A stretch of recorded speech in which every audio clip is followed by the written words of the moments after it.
Welcome to Western Trading Post TV.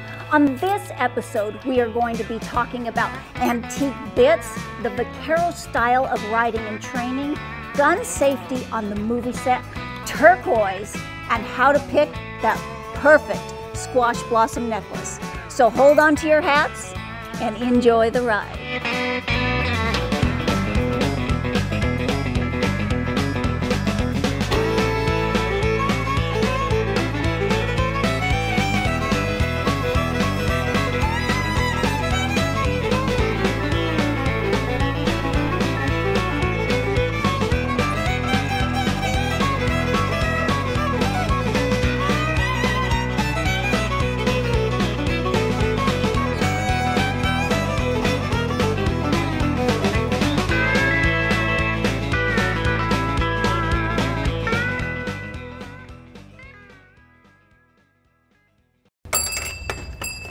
Hey, Ratty. Mr. Powell. How you doing? Good. Is that Dad of yours here? You didn't come to see me? I didn't come to see you today. I had a dream that Jim needed some more bits, and so I came down here to try to take care of him. I see how it is. Let's You go bet. find them. Okay. Hey, Jim. Hey, Dick, how are you Good doing to see you today. I Yes, was telling sir. Rowdy I had an idea that you needed to buy some bits today. Did you bring me some bits? I came down to make you happy, sir. Well, let's see what you got here. Yeah. I want to see what you got. We've got several things. This right here is a Bud Morris spade bit. Okay. It's collectible. It's got the California style to it. It's got the single point engraving, which really makes it stand out. And it's something that would really enhance your collection. Okay, cool. I like that one. What else you got in there? Okay, I we want to see them all. have this one right here, which is in a Chevrolet bit. Yeah. And you identify this by his engraving. Okay. His engraving style skipped every other pedal with stapling, and it's a Las Cruces, which single point, and it's also Chevrolet is very collectible. Yeah, I like chivalrias. What else did you bring me? I want to see them all. Don't be Okay. holding out on me. Now this one right here is an August Berman bit, Yeah. and you can tell by the kissing birds that it's the San Jose style. And Berman had a lot of these bits, most all of them that were California style, made in Nevada or California. Okay. So this, as I say, this would be a San Jose style, and it's in good shape, has a spade there. It doesn't have a mark on it, but that's, you've been in long enough to recognize his engraving. Absolutely, yeah. Anything else in Well, here's one that's not for sale. I just thought I'd bring it down to show there? you. Oh, come on. You're teasing me Now, now. this one right here is a gift from an old friend of mine that died at 101, and this belonged to his wife's grandfather. This is a mid-1800s bit. Wow. And you can see from the inside how they had to forge weld and staple in, and how they had to really kind of an engineering feat to get it put together. That is amazing. Mid-1800s, Yeah, you say on this? yep. This one's not for sale. That one's not for sale. You're That was sure? a gift, Jim. I You're can't sure? sell a gift. Wow, that is If amazing. I sold it, I'd want you to have it, but I want me to have it more. Yeah. Oh, man, that's amazing. So what's the deal on these then? Here, Well, talk to me here. You've what got I you got look a at Chevrolet. is the Bourbons aren't The worth Bourbon. nearly as much, Yeah. but the Chevrolet and the Morris bit, I'd like to get about 9 for them. Okay. And this one right here, I could go 6. 6 on that one. Okay. Now, what if I did both of these? What could we do if I did two? You of could them? buy both of them. Both of them, dealer Yeah. price in there. Well, Jim, I know I'm going to give you a deal anytime I come down here. Yeah. What's your offer? Can we do 7 each on these? Darn, Jim. Yeah, we can do that. 7 each. Yeah, We're going we to can do do these that. two. You're We got a deal? twisting Sure? my arm there, Okay. yeah. All right. Well, let's do it. Great. I Okay. appreciate it. I'm going to enjoy these. Well, I hope you do, and it's always fun to come down and see all the good stuff you got here. Enjoy your Thanks. store very much. Thank you. Thank you, my friend. You better put this one back in Yeah, the I'll bag. put this one back, and then I'll go in the other room to get paid. Yep, that's Okay, right. that's They don't important. trust me with money. Okay, good. We got to sneak in the back room here and visit with Dick Powell just for a few minutes. Dick has just been so inspirational to this community and has owned Powell's Feed and Supply for over 65 years, where his family has been involved in the community, and he has turned into one of the greatest known bit and spur collectors that is around. I mean, everybody knows Dick Powell is the go-to guy for bits and spurs. How did you get into learning about how to identify the bits and spurs that aren't marked? Bobby, because I love it. I try to get to the point where I can identify engraving styles. Not everybody mark their work, but some of them are, when you look at it and say, okay, this is who did this, this is who did that. And I don't have to own everything. I just enjoy seeing it, have them bringing it in to be identified or whatever. Usually we can get it pretty well identified. Very, very seldom we're stumped. Well, but every once in a while we are. So that really is a challenge to me each time they come in, to be able to produce an answer and have them know when they go out. And oftentimes we can even have the model number that came out. I've got a number of catalogs I've kept, and go back to one of them went out in 1931. Oh, wow. But you can still go in there and find a lot of their work that's out on the market today. So a lot of research, and that is something Dick said. He loves it. He loves promoting the Western lifestyle, family, faith. This is one of the greatest gentlemen, and it's an honor to call you a friend. Well, and likewise, you know.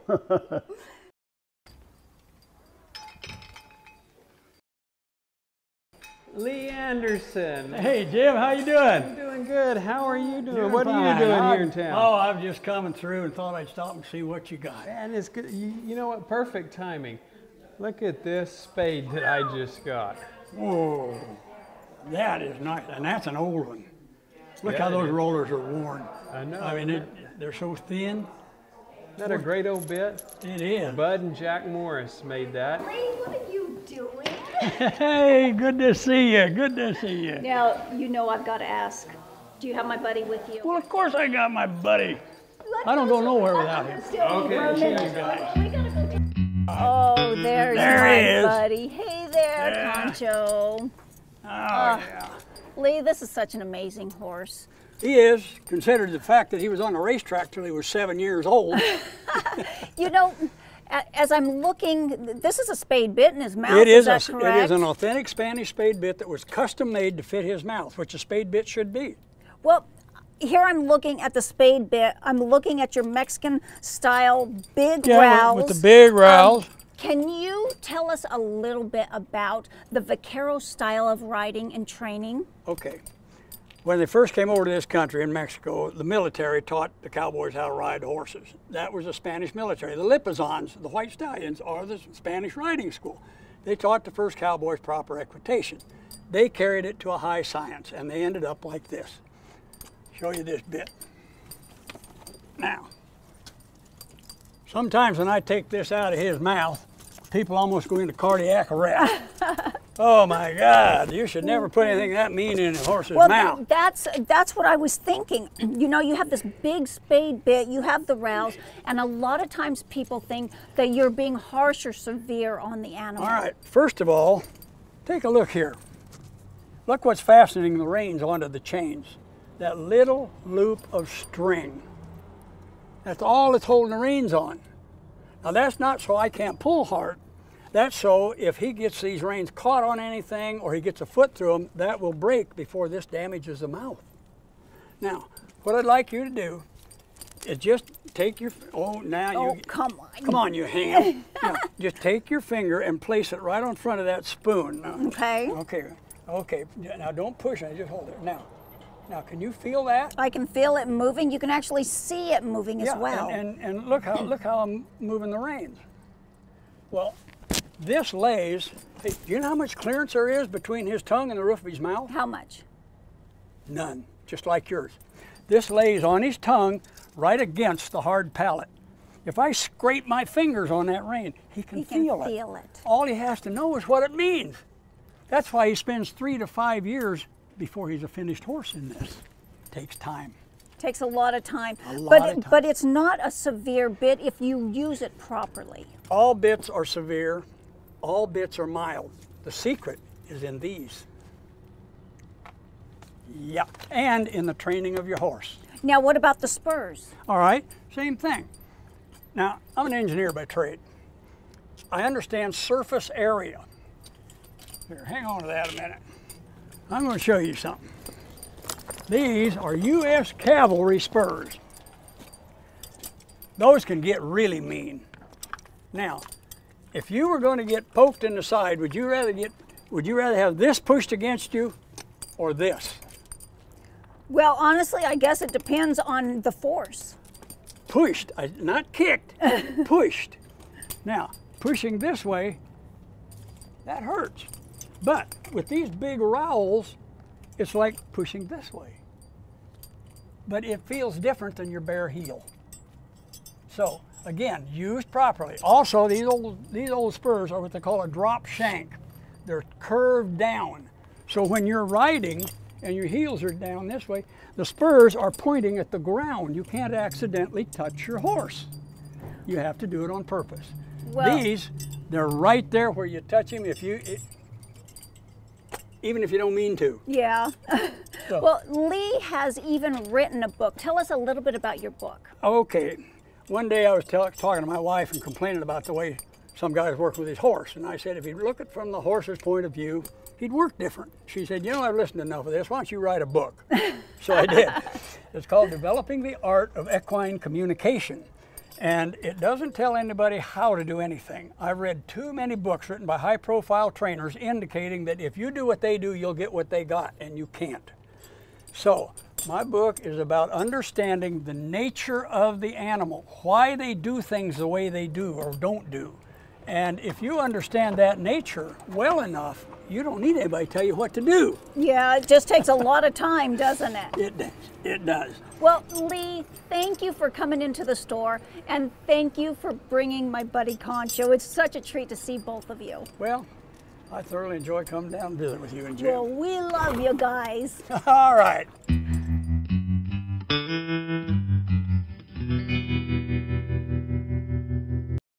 Good afternoon. Hey Betty, I'm looking to get a piece of rock for an art piece I'm making. I just Okay. want a statement piece. Color, size, shape. Turquoise, big Rowdy? enough to see. You want to come and help us here? A little bit of copper in it. Alrighty. I want you to take a peek here. We've got Bisbee and Morenci and Sleeping Beauty. Now, Okay. are these the colors you're going to look for? You want to help here? Rowdy, I want an Arizona mine, so I like the Bisbee. I like that a lot. Well, this would match your eyes if they were blue. They would. They would at that. All right, let's weigh these rocks for you. Now, the big ones that you picked are from Kingman, Arizona.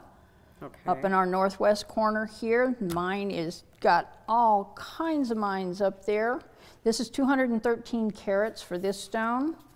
This one weighs out at 141 carats. We're looking at 104 in carats. Now This one looks so different. Why this is is that one? Bisbee. This is from our down south behind us, noted for its chocolate colored matrix. Down around the big copper mine down there, you're looking at about 22 carats on that one. And the pretty color of this The Sleeping Beauty, up around Miami Globe area. Mine has been shut down for about 5-6 years. Beautiful stone. This is to scale out at 41 carats. It gives you a clearer, prettier sky blue. And then we've got Morenci. That must be Morenci's, that one. That's different. that's these two. They carry a pyrite in them. They're noted for the pyrite. They're scaling at 44 carats for those rocks. That gives you your Arizona region to go into your artwork that you want to do, your Arizona That'll display. be great. That'll go great with copper. Right. All right, let's take these to the register and get you checked out. Mr. Rowdy, will you please set our rocks back in the case for us? I'll do the dirty work. Thank you, thank you, thank you, sir.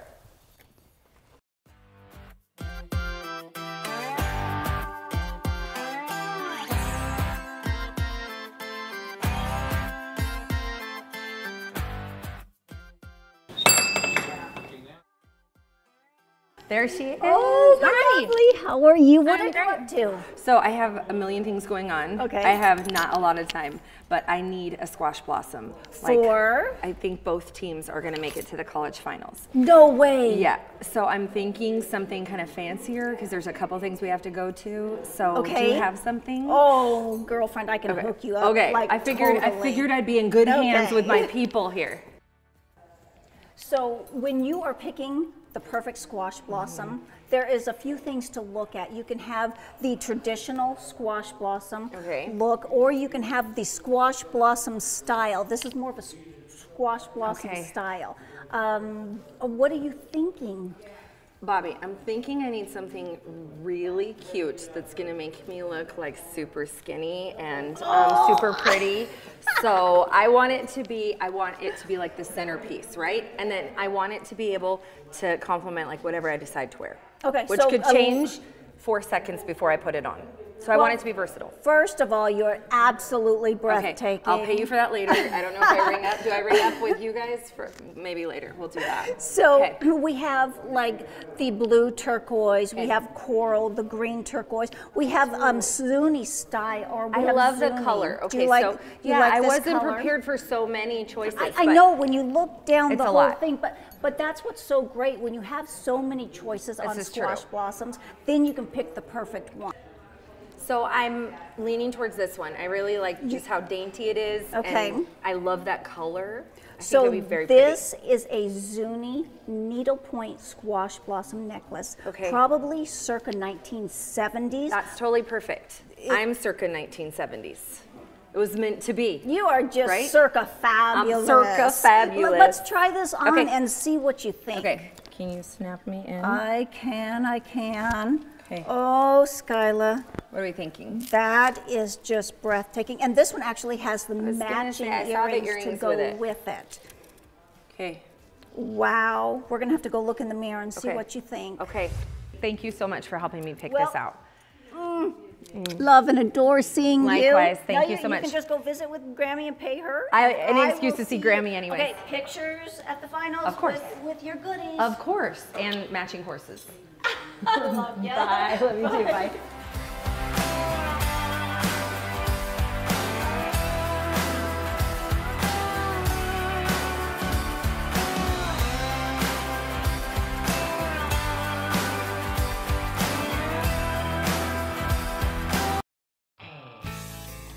Earlier today, my good friend Glenn Gold stopped by the trading post to drop off a gun belt he's been working on for an upcoming movie project. And you know, of course, I had to try it on and make sure everything was just right.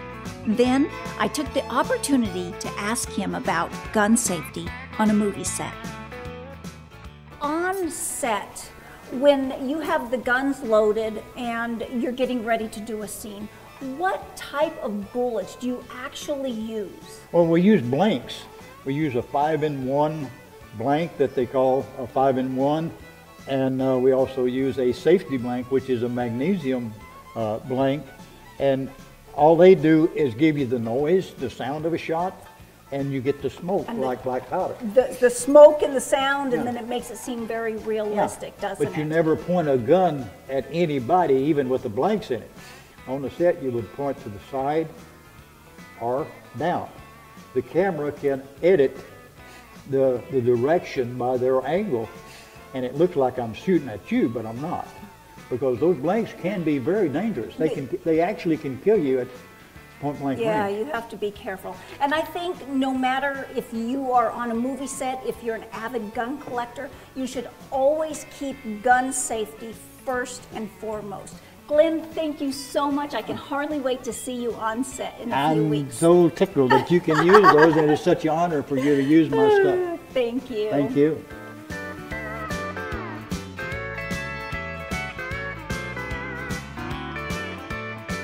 It's the second Saturday of the month, and you know what that means? It's auction time again. So here are some of the highlights of the amazing things that have been going through the auctions and the fun that everyone is having. I got a 915. I got a 900. Got a 15. It's your turn. Got a 15. It's like checkers. Now it's your turn. got a bit 15, got a bit 50, I got 9 bit 15, 9 bit 15, 9 bit 15, 9 bit 50, and 9 bit 50, got a bit 9 15, got a bit 9 15, 9 15, 9 50 going once, and 9 15 going twice. We got it. What else did you guys get so far? Oh goodness, we got bracelets and oil paintings, and oh gosh, it's like I love coming here. This is just so much fun. Well, it's we great. love it too. And one of the special things is not only are we keeping our Western heritage alive, but we're promoting it in a faithful, family-oriented manner. Yes. And I think with all of us that are here today, family, friends, it's all about coming together as one, as friends. Very and we are good just so friends. grateful for that. Guys, thank you. You better get your booties back I in so that we can know. get some more great auction items. You bet. Sold at $900. He does a happy dance. He does a happy dance for $900. And now 50, 50, 50. Got a bit 250, got a bit 250. You're out. So you're on the 250, 250, bit 3. And 250, bit 75, 250, go 75, 275. Internet, you're out. 250, go 75, 250, bit 79. Got a bit 79, got out. 275, 275. Going once. Yeah. 275, bit 3, 275, bit 3. You're out. And back. You got a bit 3, you got a bit 3, you got a bit 3. It's still half price at that. You got a bit 3, you got a bit 3, you got a bit 3, you got a bit 3, you got a bit 3. Nice, big, pretty swing. 300, and now 50, 50, 50, got a bit 250, got a bit 250, you're out, so you're going to 250, 250, bit 3, and 250, bit 75, 250. Sold it.